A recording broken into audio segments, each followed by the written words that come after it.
Broach, you can adjust the speed, I believe, on those valves back here. You can also see there's a pressure meter and the speed of the Broach. These are the your stops positioning, yeah, for stops. I just spread it out because I don't have a job in here. And then I think there's a counter and a trigger there. Yep. And then basically when it retracts, this Broach has the rapid return. And so it'll go back faster at a full speed so that your cycle time's lower. So I'll run just a complete cycle for you to watch here.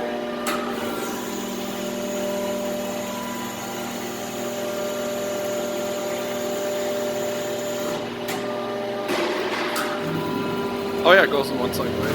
And now the pump does work, but we've drained the coolant out of it to get it ready to move. And so I can turn the coolant pump on. If you go back, the pump is turning. In this case, the pump will go through the pipe here and deflect the Broach on the back. So this one just pump. You can pull it out. Feel that pump on.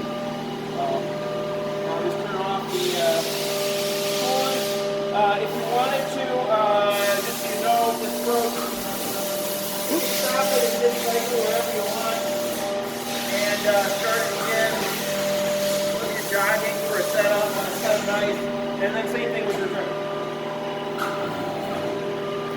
Oh nice, so you can stop the return or... Exactly, okay. Yeah, it's just wherever you stop. But when you hit that stop then here from the operator station, it doesn't shut the machine down or the power off or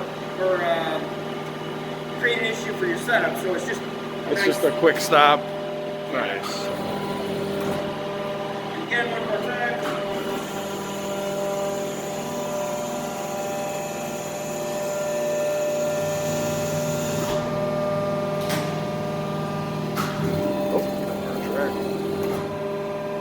And then what I like to do when I'm going to leave it,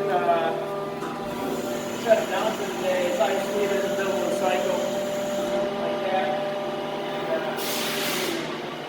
okay, so this is just a Broach power on these empty round guides. Yep. For a large heavy tool, you can put a handle in here or some kind of mechanism to hold it, and that'll follow it and keep the Broach level with the guides on the inside so it doesn't droop per se. Nice. Very nice. I'll kind of zoom in on kind of the disassembly here. Yeah, it's keyed, so that comes off, I believe, with 4 large bolts, probably 1/8 thread. Yep. And the Broach you chip in 2 pieces.